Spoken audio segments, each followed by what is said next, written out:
হিজরতের রাত্রিতে যেই পাথর তুমি কাফিরের দিকে নিক্ষেপ করেছিলে, আসলে ওটা তুমি করনি, আমি আল্লাহ নিক্ষেপ করেছিলাম। সুবহানাল্লাহ।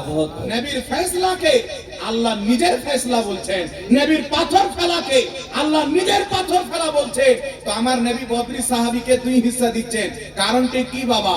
বদরের যুদ্ধে 313 জন সাহাবী ছিলেন, হাজার হাজার কাফির একদিকে, 313 জন সাহাবী একদিকে। ওই সময় আমার আপনার মতন কমজোর ঈমানওয়ালা ব্যক্তি যদি থাকতো, ময়দান ছেড়ে পালিয়ে যেত, কিন্তু 313 জন সাহাবী বলেছিলেন নবী মুস্তাফার জন্য একটা জীবন কোন কথা, যদি কোটি কোটি বার আল্লাহ জীবন দান করে প্রত্যেকটা নবীর কদমে আমরা কুরবান করে দেব। সুবহানাল্লাহ, সুবহানাল্লাহ। রাসূল পাক সাল্লাল্লাহু আলাইহি সাল্লাম 313 জন সাহাবীকে যুদ্ধের ময়দানে নামিয়ে দিলেন। কাফিরদের সবারই হাতে অস্ত্র রয়েছে, প্রত্যেক সাহাবীর হাতে অস্ত্র নাই। আমার নবী দোয়া করছেন, আল্লাহ এই 313 জন সাহাবী আজকে যদি বিজয় না হতে পারে, কামিয়াব না হতে পারে, কাফিরকে পরাজয় না করতে পারে, এই জমিনের মাটিতে তোমার ইবাদত হবে না। আল্লাহ পাক পরওয়ারদিগারে আলম সঙ্গে সঙ্গে আসমান থেকে হাজারো ফেরেশতাকে জমিনে পাঠিয়ে সাহাবীদের সাহায্য করলেন। সাহাবী তলোয়ার তুলছেন, গর্দান আগে উড়ে যাচ্ছে, সাহাবী মারতে যাচ্ছে, কাফির ধ্বংস হয়ে যাচ্ছে। যুদ্ধের পর বলছেন, ইয়া রাসূলুল্লাহ তলোয়ার তুলতে দেরি, গর্দান উড়তে দেরি নাই। রাসূল পাক বলছেন, সাহাবী তোমাদের পক্ষে আল্লাহ আসমান থেকে হাজার হাজার ফেরেশতা পাঠিয়েছিল। সুবহানাল্লাহ।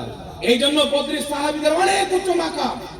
নবী বদরি সাহাবীকে 2 হিস্সা দিচ্ছেন, যারা বদরি নয় তাদেরকে 1 হিস্সা দিচ্ছেন।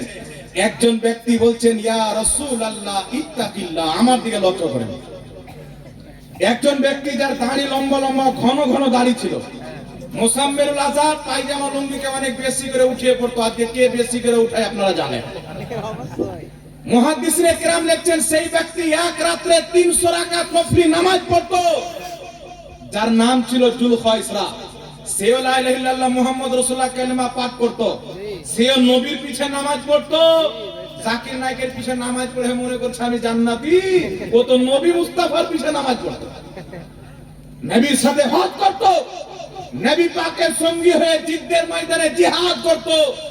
নবী পাক বন্টন করছে, বলছেন, ইয়া রাসূলুল্লাহ ইত্তাকিল্লাহ, হে আল্লাহর নবী আল্লাহকে ভয় করেন, এই দিন ইনসাফ করেন। মানে ওর কথা মোতাবেক বদরি সাহাবীকে 2 হিস্সা দিচ্ছেন আর অন্য সাহাবীকে 1 হিস্সা দিচ্ছেন, এটা আপনি না ইনসাফি করছেন, ইনসাফ করেন। ও ইয়া মুহাম্মদ বলেনি, বলেছিল ইয়া রাসূলুল্লাহ, হে আল্লাহর রাসূল। ও নবীর কালমা পড়তো, ও নামাজি ছিল। মুহাদ্দিসে কেরাম লিখছেন, সারা রাত্রি নফলি ইবাদত করে করে তার পাগুলো সুরু হয়ে গেছে। এত বড় ইবাদত গুজার, তার নামাজের চিহ্ন কপাল দিয়ে বের হতো, এখন দেখবেন কিছু লোকের কপালে বের হয় না। সেই ব্যক্তি যখন এই কথা বললেন, নবী পাকের চেহারা রং পরিবর্তন হয়ে গেল। আল্লাহর নবী বলছেন, সালিম আমি যদি ইনসাফ না করি তো পৃথিবীতে কে ইনসাফ করবে? ওখানে হযরত ওমর ফারুক বসেছিলেন, টানাটান সুন্নি। হযরত ওমর ফারুক সুন্নি কাকে বলে? যেই ব্যক্তি সব সহ্য করতে পারে, তার নবীর বুরাই সহ্য করতে পারে না। তলোয়ার বের করে বলছেন, ইয়া রাসূলুল্লাহ আপনাকে ইনসাফের পাঠ পড়াতে চাই, আপনি অনুমতি দেন, তার গর্দান মেরে দিব। ওই ব্যক্তি এই দৃশ্য দেখে নবীর দিকে পোস্টা করে হেঁটে যেতে লাগলো। রাসূল পাক বলছেন, উমার চিনে নাও, মারার দরকার নাই, এর নাসল কিয়ামত পর্যন্ত থাকবে, নামাজ এত পড়বে, তার নামাজের সামনে উমার তোমার নামাজ হালকা হবে, তার রোজার সামনে তোমার রোজা হালকা হবে, কোরআন এত সুন্দর পড়বে কিন্তু কোরআন হলক থেকে নিচে নামবে না। রাসূল পাক বলছে, তারা ইসলাম থেকে এমন ভাবে বেরিয়ে যাবে যেমন তীর কামান থেকে বেরিয়ে যায়, একবার বেরিয়ে গেলে জীবনে ফিরে আসবে না, তাদের নসিবে হেদায়েত থাকবে না। তো এই পৃথিবীর মুসলমান নামাজ উমর ফারুক চাইতে বেশি পড়বে, রোজা তিনার চাইতে বেশি রাখবে, কিন্তু মুসলমান কেন থাকবে না? নামাজ থাকবে, রোজা থাকবে, তাদের অন্তরে মুহাম্মদ রাসূলুল্লাহর তাজিম থাকবে না, নবী পাকের আদব থাকবে না। আর এই নামাজ, এই ইবাদত ইবলিসের ছিল 90 কোটি বছর, তার অন্তরে আদমের তাজিম ছিল না। আল্লাহ বলছে, ভাগ এখান থেকে। নবীর তাজিম ছাড়া নামাজ কোনো কাজের নয়, হজ কাজে লাগবে না, ইবাদত কাজে লাগবে না।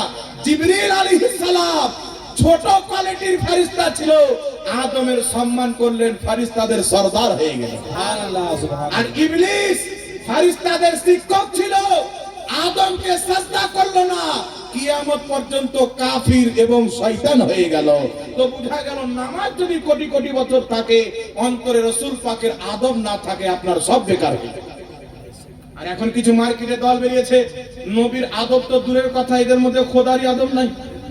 পৃথিবীর মুসলমান একটু লক্ষ্য করে শুনেন, যেগুলো বিদাতি দল বেরিয়েছে, আহলে হাদিস দল বিদাতি দল, দেওবন্দি দল বিদাতি দল, কাদিয়ানি দল বিদাতি দল, তবলিগি জামাত বিদাতি জামাত। ভারতবর্ষে ইংরেজদের পূর্বে, আমি টাইম বলে দিচ্ছি, 1847 এর পূর্বে, কত বললাম? কথা বলতে হবে। 1847 এর পূর্বে এই নীল আকাশের নিচে তামাম আহলে হাদিসকে চ্যালেঞ্জ, তাদের একটা মসজিদ একটা মাদ্রাসা দেখা, আমি তার গোলামি করতে প্রস্তুত আছি। দেওবন্দিকে চ্যালেঞ্জ, তবলিগি জামাতকে চ্যালেঞ্জ। 1847 এর পূর্বে এদের কোনো মাদ্রাসা নাই, এদের কোনো মসজিদ নাই, এদের কোনো ইদারা নাই, এদের কোনো সিস্টেম নাই। কারণ 1847 এর পর ইংরেজরা মুসলমানকে কমজোর করার জন্য ওয়াহাবি ফিরকা বানিয়েছে, আহলে হাদিস ফিরকা বানিয়েছে, দেওবন্দি ফিরকা বানিয়েছে। কিন্তু আহলে সুন্নাত ওয়াল জামাত বেরেলভি দলের লোক, এটা ইংরেজদের তৈরি করা নয়, মুহাম্মদ রাসূলুল্লাহর তৈরি করা দলের নাম হচ্ছে সুন্নি জামাত। এই জন্য পৃথিবীর মুসলমান ওয়াহাবিদের মধ্যে কিছু লোক প্রচার করে যে সুন্নি দলটা বেরিয়েছে বেরেলির আহমদ রাজা তৈরি করেছে। আমি এক জায়গায় কলকাতায় চ্যালেঞ্জ করেছিলাম, বেরেলির আলা হযরতের একটা আকীদা দেখাও যেটা আমার নিজের আকীদা পূর্বে ছিল না, একটা আকীদা দেখাও। তো একটা আহলে হাদিস আমাকে আলা হযরতে একটা আকীদা দেখালেন, কোরআন পাকের তরজমা। আল্লাহ কোরআন পাকে বলছেন, ইন্না আরসালনাকা শাহিদান ওয়া মুবাশশিরান ওয়া নাযীরা, নিশ্চয় হাবিব আমি তোমাকে হাসির এবং নাজির বানিয়ে পাঠালাম। সুবহানাল্লাহ কি বানিয়ে পাঠালাম? হাজির এবং নাজির বানিয়ে পাঠালাম। তো বলছেন এই আয়াতের হাজির নাজির তরজমা আলা হযরত ছাড়া পৃথিবীতে নবীকে হাজির নাজির কেউ বলেনি। সুতরাং এই আকীদা বেরেলির আলা হযরত তৈরি করেছে, তাই বেরেলভি জামাতটা হলো নতুন জামাত।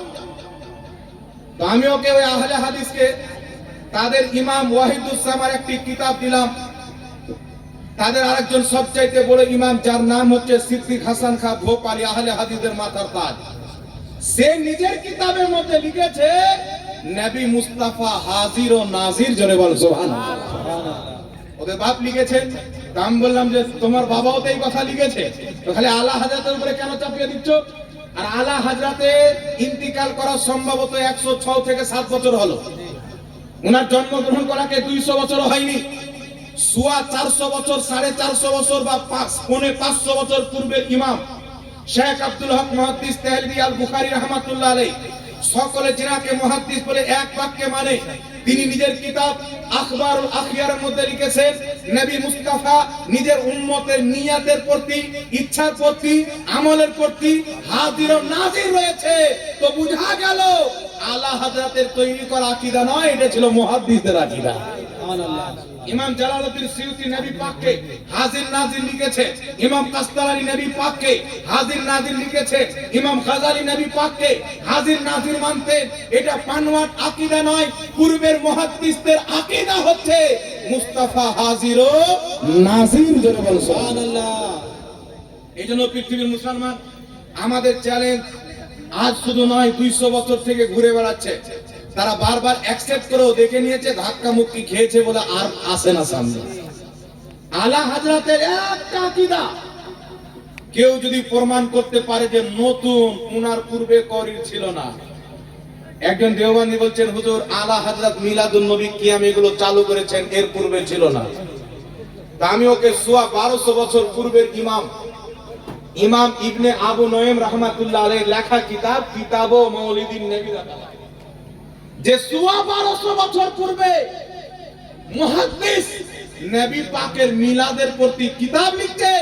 তো বুঝা গেল মিলাদুন নবীকে আলা হযরত জায়েজ বলেছেন, তো বাড়ির ঘর থেকে নয়, পূর্বের মুসলমানদের আকীদাই বয়ান করে। সুবহানাল্লাহ সুবহানাল্লাহ। 250 জন ইমামের রেফারেন্স আমার কাছে লেখা আছে 250 জন শুধু আরবের ইমাম, 800 বছর পূর্বে, 1000 বছর পূর্বে, 1100 বছর পূর্বে, 1200 বছর পূর্বে ইমাম সাখাবি, ইমাম মুল্লা আলী কারি, ইমাম গাজালি, ইমাম কাস্তালানি, ইমাম সিউতি, ইমাম ইবনে সলেহ শামি, ইমাম কাস্তালানি, ইমাম সুরকানি, ইমাম ইসমাইল হাক্কি, ইমাম ইবনে আবনয়, ইমাম তাহিয়া, বড় বড় ইমামরা নবী পাকের মিলাদের প্রতি কিতাব লিখে ফতোয়া দিয়েছেন। মিলাদুন নবী পালন